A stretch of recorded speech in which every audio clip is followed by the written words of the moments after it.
paragraph? You know, in 102, we should, at this point, kind of know that it's not a paragraph unless it's at least 10 sentences. But you can see that I could not get the jobs of this paragraph done in 10 sentences. We've got a topic sentence. We've got to introduce the poet. We've got to introduce the poem. We have 3 sentences that have quotes in them, and then we've got analysis for each one, which should be maybe 2 or 3 sentences. So you're going to be well over 10 if you're following this model well and you're following it carefully. Yeah.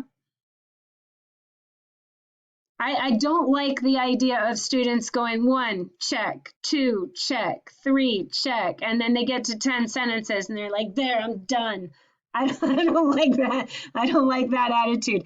So I answered your question by saying I really want you to follow this model where you do the steps of source use carefully and patiently. And if you've run through those steps of source use that were in our handouts on source use, and you do each step carefully and patiently, you'll have the development that you need. But what's on the screen right now is a good size for a paragraph. Yeah? Okay. I mean, it's in giant font, so it makes it look a little bit bigger. But let's go ahead and put it in 12-point font the way it should be. And you can see on the page about what size it is, right? And that's single spaced. Remember, if you're working in Word, you would double space it. So you would go to the spacing and you would hit 2.0, and that takes up the better part of a page, right? It takes up about half the page, or a third, 2/3, a third or to half. It takes about half the page, maybe a little bit more when you double space it. Single space it just to see it all together. And so you are looking in terms of length. If you need to, you have a model in you have a model here. You have a model of paragraphs in the sample essay, and you want yours to meet it or beat it. Yeah, that's a good question. Are there other questions?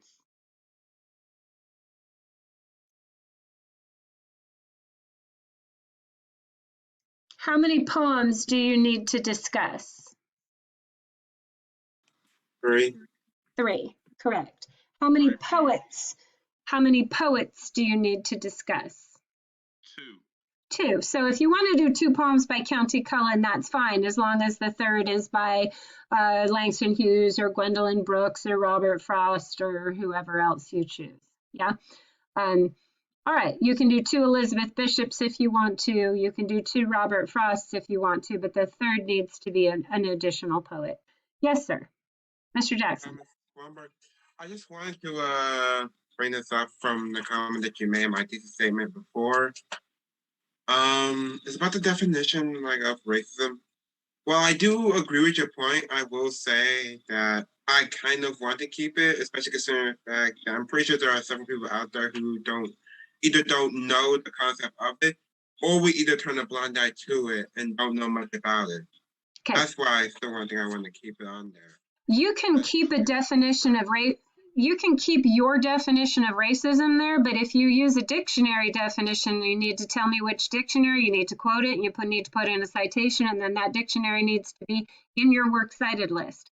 I don't think you want to go through all that, so I'm suggesting that you replace it by telling me what it means to you in your own words and doing a little consciousness raising of your own. I think it is important for you to express to me what racism is to you, because you're going to have a different definition of it than I am. Hopefully, you'll have a more informed and more personal definition of it than the dictionary, right? So I'm not telling you to not spend time raising consciousness about what racism is and how it appears in the world. I'm asking you not to steal from the dictionary. Okay. Yeah? Okay, you can absolutely start out by setting your terms and what you want them to be, right? But we want to make sure that you're the person speaking at all times, unless it's the poet speaking. Okay, and in that case, quoting and citing. Yes? Okay. Fantastic. I love that question because a lot of people are like, wait, I really want to make sure we're all talking about the same thing and set out how I want to have this term understood. Absolutely. Set out how you want me to understand that term, but do it in your own words and on your own terms. Yes? Good. Be the authority figure instead of stealing from the dictionary. But if you want to use a dictionary definition, you can. But I know what the dictionary says about it. I'm more interested in what you have to say about it. Yeah? Okay. Good. Any terms that are like that, where they are essential terms to what you're talking about and you'd like to discuss them, just remember I already know what the dictionary says. I want to know what you say. And that's the feeling of me telling you don't use that dictionary definition. Be your own expert here. Okay. Other questions about this draft? I have a quick question, Dr. Swember. Yes, sir. On the citation format, is Mhm. I know you provide an example of the previous students. Is that we just follow that format on the citation? I think the part of the name is italic, part of it is just Let's regular. go over that works cited list. I think that's a good idea to go over those works cited lists. Let's do that together. Let's do a screen share. I'm going to close this out. Now remember, you have two kinds of citations here. You have a citation, oh, hold on. I'm going to cancel that and just minimize that. You're going to have two kinds of citations. You're going to have the in-text citations in your paragraphs, like the paragraph draft that we just saw, you had in-text citations. And then you're going to have your works cited list citations. And those are those are going to be a list that's an alphabetized list, right? And I think, yeah, I think we should have gone over them in week 2. So let's make sure you go in here. We went over them in week 2. There's a handout, and I'm going to open that handout. This is the works cited list for poems. And I'll go over that document with you.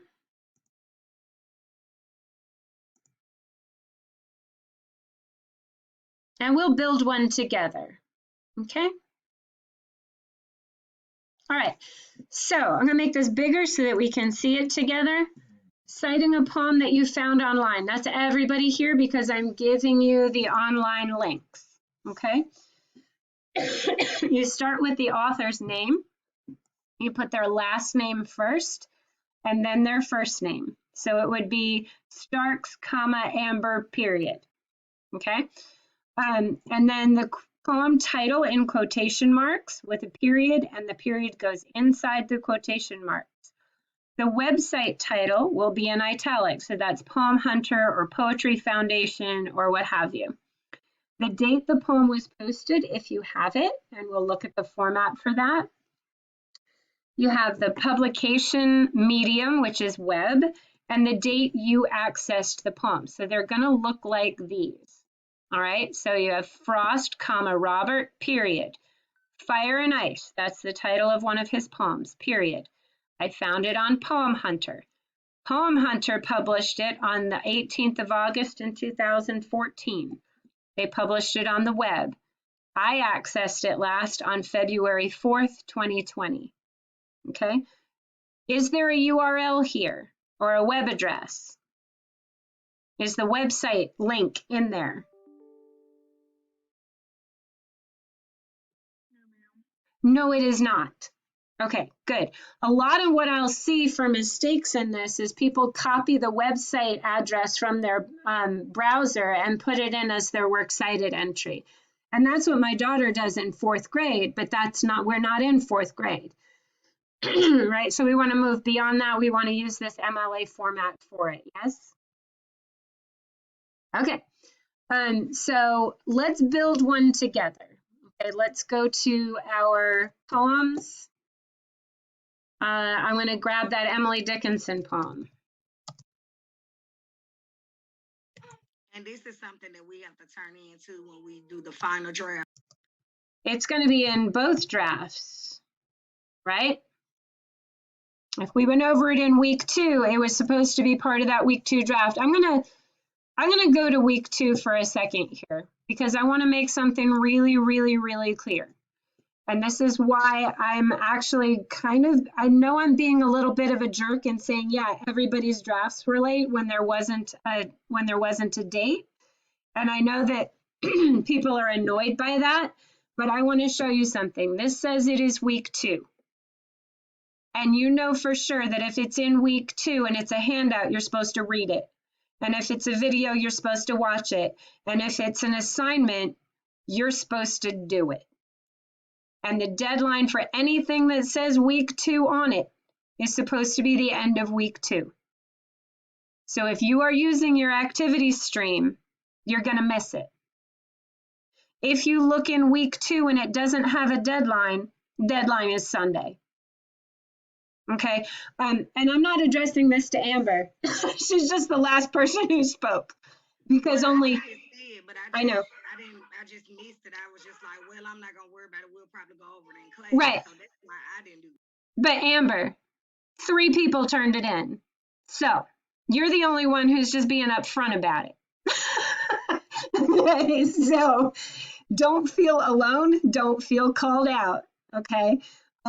You're right there with everybody else. I wouldn't be addressing this with the whole class. If it weren't the whole class, you need to be going through all of the week 2 materials and doing every single thing by the end of the week.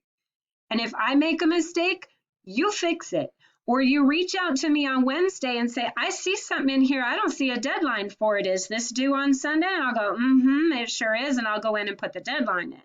Okay.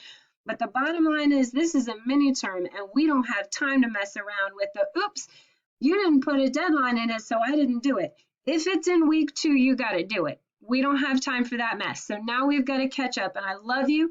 I have confidence in everybody's ability to get this in by tomorrow morning. Okay. But I'm holding to it because we're in a mini term and I love you and I want you to finish the mini term. I love you. And the final draft is due at the end of this week, so we have to push. All right? All right, and I can't do a single thing about it because if you're going to finish this, you wait till the research essay comes. Holy mackerel. We've got to move on this one. This one's easy. Okay? This one's easy. Okay. So that draft is coming in. That I'm going to go back to that works cited list handout that we were going over. And we're going to do an extra one. I'm going to grab those Poem Hunter poems by Emily Dickinson. I'm going to get here. We're on Poem Hunter. I'm going to open up Hope is a Thing with Feathers. I'm going to make sure it's not yapping at us. Okay. All right. So we have in Poem Hunter that it was posted on Monday. So I'm going to do a little copying and pasting as usual. Because I love my copy and paste tools, because welcome to the 21st century. We don't have to type everything over again. Enable editing, that'll help. Okay, so if I want to add a 4th entry here, I'm going to start with that. I'm going to go back to my website. I'm going to go ahead and copy the title.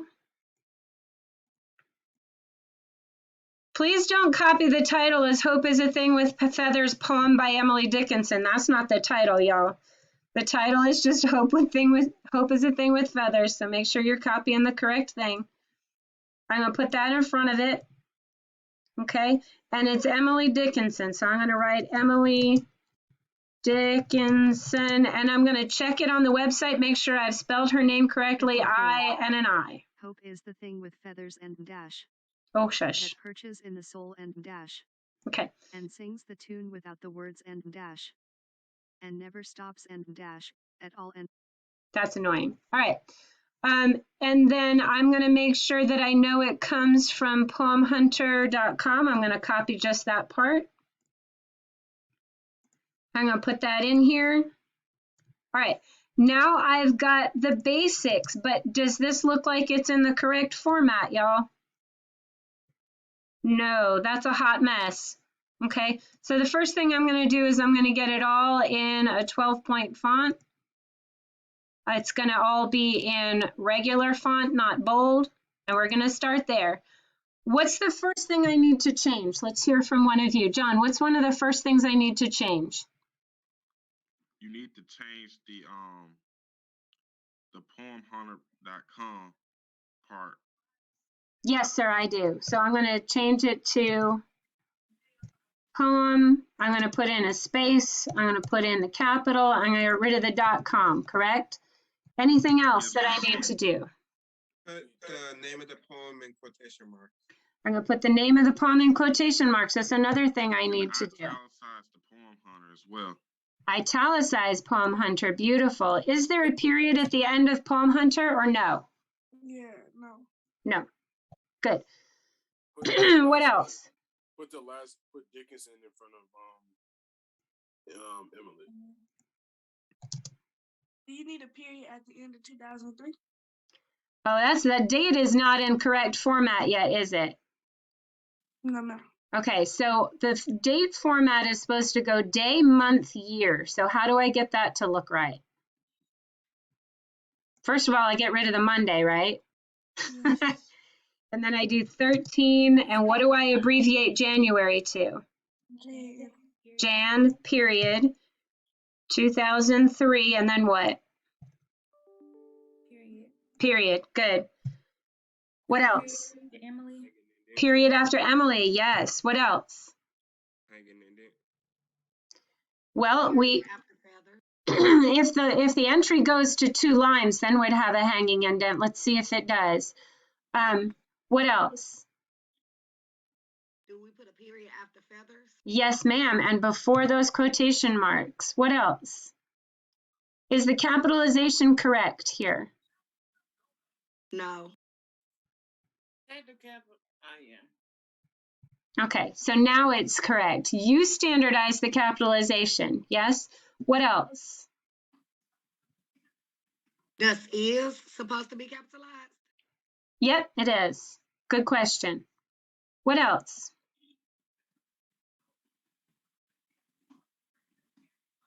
Two more things that are missing. I'll go up to the list. The public, so we've left off with the date the poem was posted. What are the last 2 things we need to add? Web and the date you accessed the poem. So the next thing we add is web, period, and then today is the day we're accessing it for the most time. So it would be 24 January 2022, period. Now we need the hanging indent, and you enter and tab over. Okay.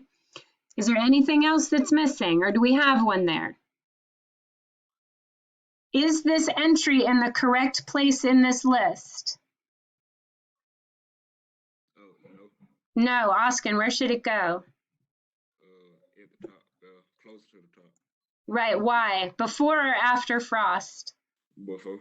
Good, yes sir, why? Because it got to be in alphabetical order. Correcto. It's in alphabetical order by the author's last name. Fantastic. All right. Not super hard, but very super picky. There were a lot of things we had to change. Yes. If it's on one line, do you have to indent, tab it? No, you only indent the second line. Look, the first line is out here at the margin all the time. Dickinson is at the margin, Frost is at the margin, Harleston is at the margin, and Johnson is at the margin, right? Frost is a 1-line entry, so there's nothing to indent. Are the entries numbered? 1, 2, 3, and 4.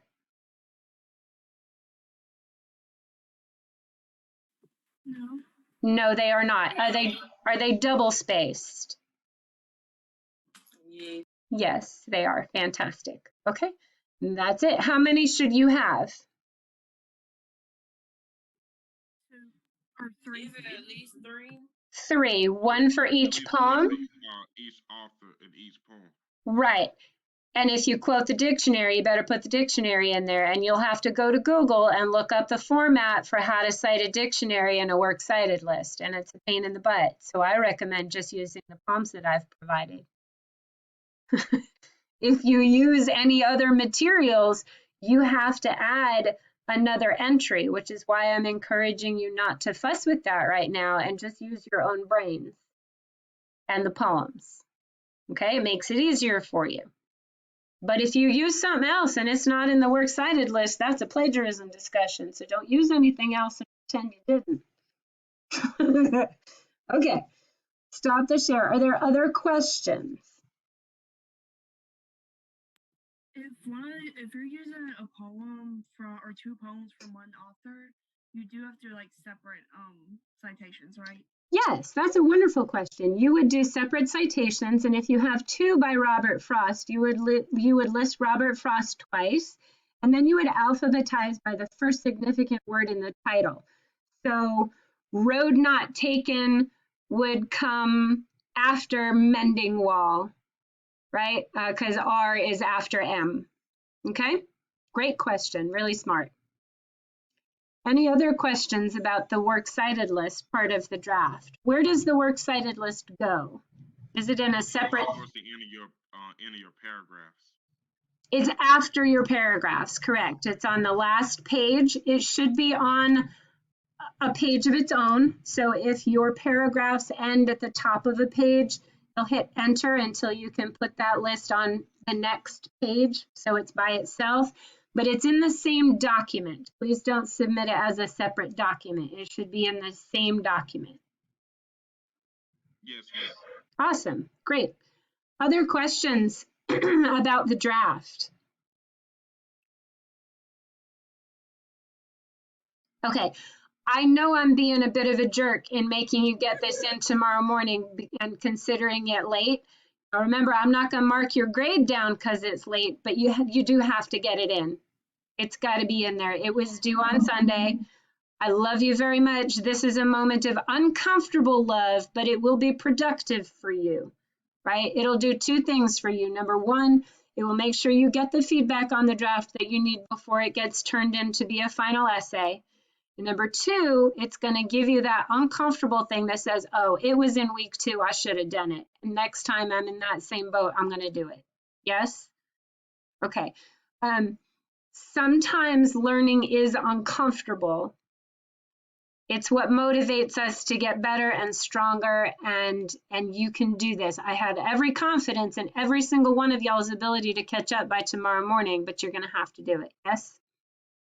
Okay. All right. I have a question. Yes, sir.